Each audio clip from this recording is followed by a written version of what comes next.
Hi friends, welcome to Kokila's channel. இந்த வீடியோவில் சிம்பிளாக ஈஸியாக மிளகு ரசம் எப்படி செய்யறது பார்க்கலாம் வாங்க. அதுக்கு முன்னாடி ரசமோட பெனிஃபிட்ஸ்லாம் பார்க்கலாம். உணவே மருந்தில் முதலிடம் ரசத்துக்கு தான் சொல்லுவாங்க. ஏன்னா ரசத்தில் போடுற எல்லா இன்க்ரீடியன்ட்ஸும் ரொம்ப சூப்பரான மருத்துவ குணங்கள் இருக்குது. ஏன்னா காய்ச்சலாக இருந்தாலும் சரி, இரும்பல், தும்பல், உடல் சோர்வு, உடல் களைப்பு, ஜீரணமே ஆகலை, சத்து குறைபாடாக இருக்குது, வயிற்றுல புண்ணாக இருக்குது, எந்த நோய் எதிர்கொண்டாலும் அதற்கு கை மருந்து ரசம்தான். இப்படி எக்கச்சக்க பெனிஃபிட்ஸ் இருக்கிற ரசத்தை நீங்கள் மிஸ் பண்ணுவீங்களா? கண்டிப்பாக மிஸ் பண்ணாதீங்க. வாங்க வீடியோக்குள்ளே போகலாம். அதுக்கு ஒரு மிக்ஸி ஜார் எடுத்து 4 ஸ்பூன் மிளகு போட்டுக்கலாம், 6 ஸ்பூன் சீரகம் போட்டுக்கலாம், 10 பல் பூண்டு போட்டுக்கலாம்,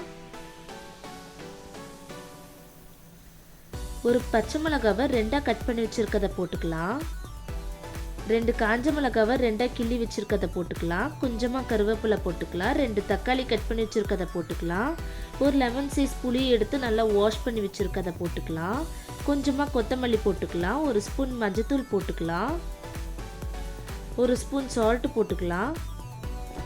எல்லாத்தையும் போட்டு க்ளோஸ் பண்ணிட்டு நல்லா அரைச்சி வச்சுக்கலாம்.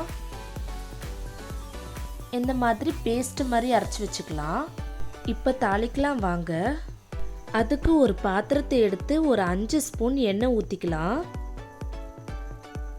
எண்ணெய் நல்லா சூடான பிறகு கொஞ்சமாக பெருங்காயம் போட்டுக்கலாம், ஒரு ஸ்பூன் கடுகு போட்டுக்கலாம், ஒரு ஸ்பூன் மிளகு போட்டுக்கலாம், ஒரு ஸ்பூன் சீரகம் போட்டுக்கலாம். நல்லா பொரியட்டும். கொஞ்சமாக கருவேப்பிலை போட்டுக்கலாம். 7லேருந்து 8 காஞ்ச மிளகாவை 2 கிள்ளி வச்சுருக்க அதை போட்டுக்கலாம். நல்லா வறுத்து விட்டுக்கலாம். இப்போ அரைச்சி வச்சுருக்க எல்லாத்தையும் இதில் ஊற்றிடலாம். ஊற்றிட்டு நல்லா கலந்து விட்டுக்கலாம். இப்போ ஒரு 5 கிளாஸ் வாட்டரை ஊற்றிக்கலாம்.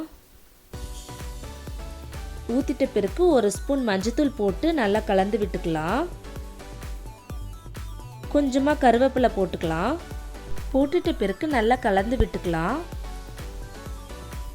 இப்போ அப்படியே விட்டிங்கன்னா ஒரு கொதி வந்ததும் கேஸ் ஆஃப் பண்ணிடலாம்.